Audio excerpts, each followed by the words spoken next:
All right, what is going on, guys? This weekend is UFC 315 Bilal Muhammad versus Jack Della Maddalena. And this is going to be my full card early predictions. Starting off with this shit here. The UFC's website's garbage. They always have some bullshit going on. But the first fight of the night is Brad Katona versus Bekzat Almacan. Pretty much this guy came in on short notice. Almost got Umar Nurmagomedov out of there in the first round of his fight. Then got out grappled for the rest of the fight. It was a very dominant win outside of the first round. I mean, even after he got hurt Umar and dropped him, Umar was able to establish grappling control. I think that's probably going to be Brad Katona's game plan going into this fight, is try to out-grapple Bekzak. But I don't rate Brad Katona as the same level as Umar Nurmagomedov in the grappling department. So I'm going to be going Bekzak to win via decision. Brad Katona is very tough, durable, hard to get out of there. So I think he's going to be able to tough it out. And I think Bekzak is going to be able to set the takedowns of Katona, keep it on the feet, and just light him up on the feet. Yeah, I really don't rate Brad. I mean, okay, woo, he won the Ultimate Fighter twice. He gives a shit. That means you're bad. Move on. Oh, is it not going to work? There we go. Moving on. We have Daniel Santos versus Zhang Yang Li. Santos is moving up from bantamweight. I'm going to go Li. I think he's going to have the size advantage. More than likely, yeah, he's got the reach advantage. He's going to have the size advantage. This is like a pick'em fight. I'm going to go Li to implement the grappling to beat Santos, and I'm going to go Li to win via decision. I don't think he's going to be able to finish Santos. I'm assuming Santos just doesn't want to make the weight cut anymore because he's kind of small for bantamweight, or featherweight, sorry. Was an alright size for bantamweight, but he's such a short reach for featherweight. I think he's going to have a lot of trouble at featherweight. They have a lot of bigger guys. Pause. At featherweight. So yeah, we're going to go Zhang Yang Li to win via decision over Daniel Santos. Moving up the card, this was kind of a tricky one. We have Marc-Andre Barriault versus Bruno Silva. They're both coming off of losses. They're both, I think, on a several fight losing streak. Both to like bad opposition. I mean, I guess Alex Pereira is probably not a bad loss to have for Bruno Silva. But it seems like ever since that Alex Pereira loss, he has looked like complete shit. It's like his heart's not in it. He doesn't go for it. He just accepts whatever is happening in the fight. I will say the Chris Weidman fight, even though he lost that fight, he got fouled a lot in that fight. So I'm not going to hold that fight against him. Excuse me. Marc-Andre Barriault, he's not losing to like the worst level of opposition in most of his fights. I mean, you got Chris Curtis in there. I'm trying to think who else he lost to recently. I probably have his Tapology pulled up, but not as bad losses. I think maybe he lost to Dustin Stolfus. One of them did. I can't remember if it was Marc-Andre Barriault or Bruno Silva. That's kind of a bad loss to have. Stolfus is not that good. Yeah, because I think I picked Barriault to win that fight, and he didn't. But for this fight, I'm going to go Marc-Andre Barriault to win via decision. I think he's going to have better cardio than Bruno Silva. I think he'll be able to push the pace, and I don't think he's going to quit. I think he's actually going to try and fight. Whereas Bruno Silva, I don't believe his want to be in there like it used to be. Moving on, opening up the prelims. We have Navajo Sterling versus Ivan Erslan. I'm going to go Navajo Sterling. Not super confident in that pick, though.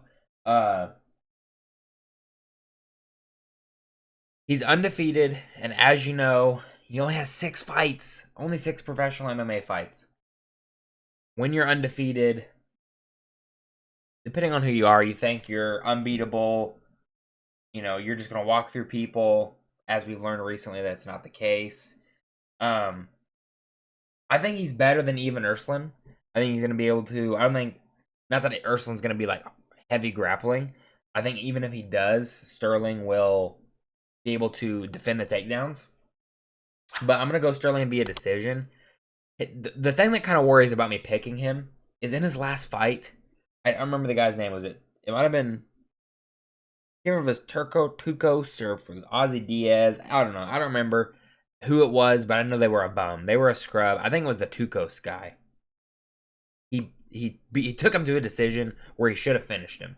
And I remember there was multiple occasions in that fight where if he would have just pushed a little harder, he could have finished him, but he didn't. So we're gonna go Navajo Sterling to win via decision. Moving up the card, we have Modestas Bukauskas versus Ion Cutelaba. I'm going Ion Cutelaba first round KO.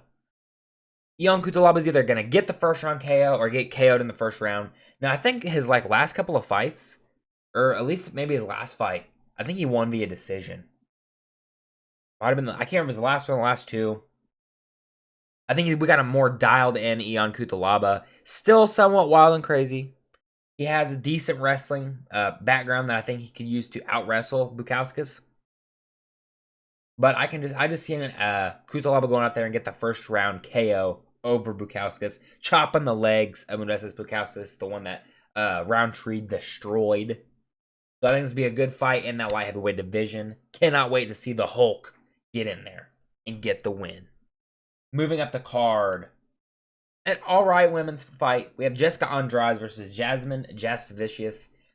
The only thing I hate about this fight is you have Andrade that bounces back and forth between strawweight and flyweight. She does not really need to be at flyweight. I understand she takes fights at flyweight to stay active. She doesn't have to cut as much weight. It's easier for her to make the weight. Yeah, I understand that. Good and all. She needs to stay at strawweight. If she wants to be successful, I feel like she's just coming here for paychecks. If she's just coming for paychecks, let her do whatever the hell she wants. I think she has a puncher's chance in this fight. I think Jazz Devicius is going to be able to out-grapple her. I think she's probably going to be out-striker. She has a significant height and reach advantage. I do worry. Could Andrade clip her and KO her? Yes. But I'm not going to pick Andrade to win based on the fact that she could clip her, just walk her down and KO her. But I think Jess Devicius, if Andrade does try to walk her down, she's going to be able to cut the corners, circle out, get back to the middle, and negate just being marched down by Jessica Andrade. So I'm going to be going Jasmine Jasdevicius to win. Does she sub her? I could see her submitting Jessica Andrade. I'm going to go via decision. I'm going to pick Jasdevicius to win via decision. Very dominant decision. Maybe Andrade squeaks out one round.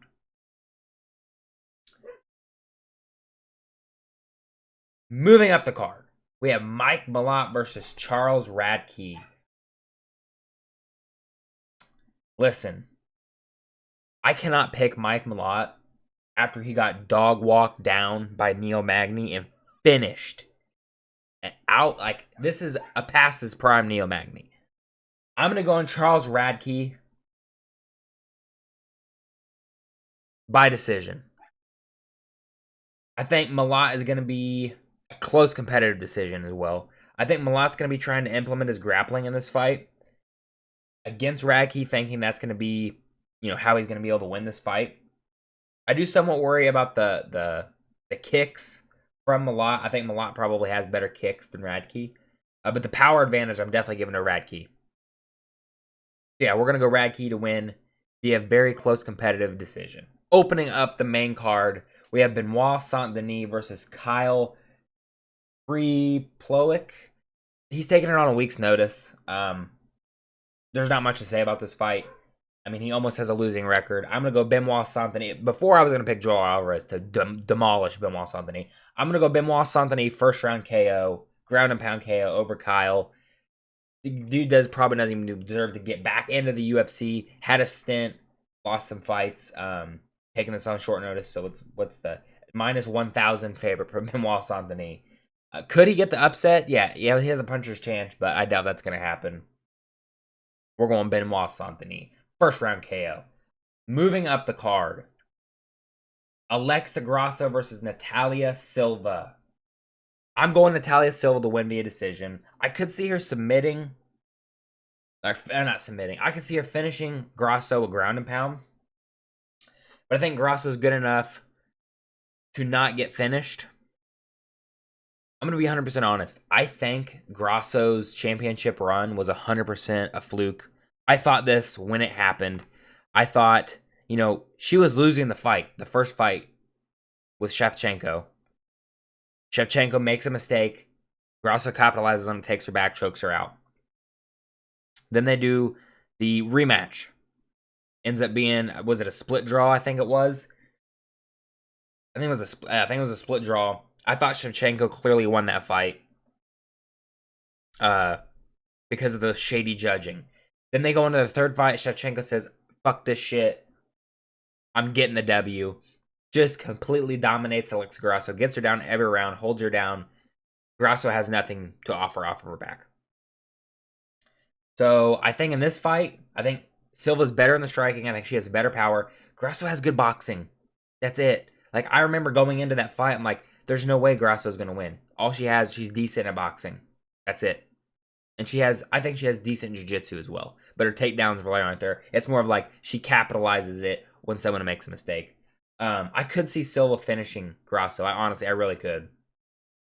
But we're going to go to Natalia Silva to win via decision. I think it's going to be a very competitive fight, but a clear win for Silva. Moving up the card, the featured fight. Excited for this fight. We have Jose Aldo returning against Aiemann Zahabi. I think this is a very easily winnable matchup. Are either of these guys ranked? Aldo's 11, Zahabi's ranked 14. Okay. I think this is a very easy win for Jose Aldo. I don't see where Zahabi can win at all. Like, is he going to pump the jab and just pitter-patter shot Aldo to a decision? No, he's not going to do that.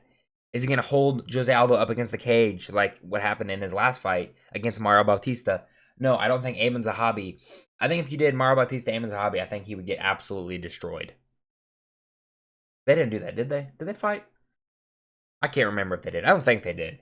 But Aldo's got really good takedown defense. Does he get held up? Yes, he does get held up sometimes.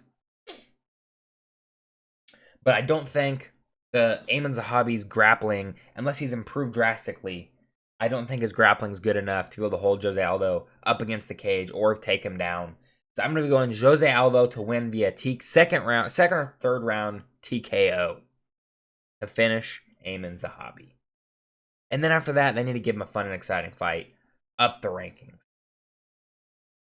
Moving up the card, we have Valentina Shevchenko versus Manon Fiorot.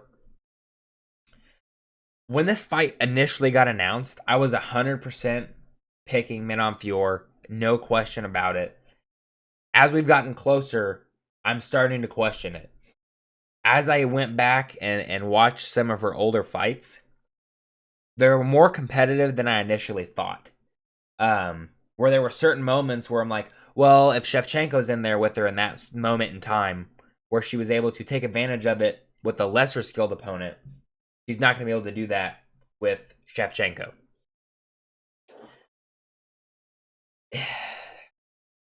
Fiorot's the favorite too. I may pick her, honestly.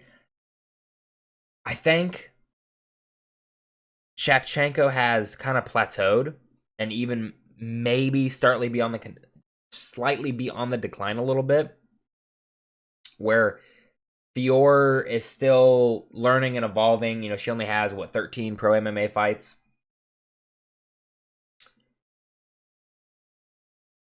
This is a very tough fight to pick, I'm not gonna lie. I'm gonna go Manon Fiorot to win via decision. I think Shevchenko is probably. I could just see she's gonna try and shoot takedowns. She's gonna try and get Manon Fiorot down, and I think she's gonna try and go the route that she did to get the win over Alexa Grasso. And I think Fiorot's gonna be too. She built like a man. She's too big. She's too strong. I think she's gonna be able to outmuscle Valentina Shevchenko, and maybe early on, she could do that, and then she'll gas out in the later rounds, and Shevchenko can win 3, 4, and 5 and get the win. And I'm rooting for Valentina Shevchenko in this fight, but I think Manon Fiorot is going to be too slick on the feet. I think Shevchenko's slowing down a little bit, and I think she's going to be able to stop the takedowns of Valentina Shevchenko and win via decision. And then I have no clue where Valentina goes from there. Again, I hope she wins, but I'm going for the She-Hulk to win this fight. Moving up the card, the main event. Excited for this fight. We have Bilal Muhammad versus Jack Della Maddalena. As soon as this fight got announced, I'm picking Bilal Muhammad to win via decision. That is my official prediction. Could JDM, just like the Gilbert Burns fight, could he pull out a win? Yes, he could. I'm not betting on that, though. I don't think he's going to quit. Leon Edwards in his fight with Bilal and his fight with Brady, he quit. I mean, he just looked like he quit. He gave up. He was getting dominated. JDM will not quit in this fight. Even if Bilal's beating him, he will fight to try to win until the last bell. But I think Bilal's going to dominate him in the wrestling. I say Bilal's been saying he wants to box him up, and he's got as good boxing as Canelo. Do I think he's going to strike with JDM? Yes, I do. Do I think he's going to use the striking to set up his takedowns? Yes, I do. And if he doesn't do that and it's purely a striking battle, he never shoots a takedown, I could see JDM knocking Bilal out. But I don't think that's going to happen. I think Bilal's going to fight smart. I think he's going to use the striking, set up the takedowns, implement the grappling. And, once he gets JDM down, if he can maintain top position, I don't know if JDM is going to be able to get back up every single time over and over and over again, because Bilal will keep shooting over and over, similar to Merab, not as aggressively as Merab. But I think, in theory, on paper, this should be an easy title defense for Bilal Muhammad. Again, unless JDM can find that KO shot, and I think that's his only path to victory in this fight. So let me know in the comment section down below, who do you guys think is going to win the main event? Let me know. Make sure to subscribe to the channel. Drop a like on the video. I'll see you guys in the next one. Goodbye.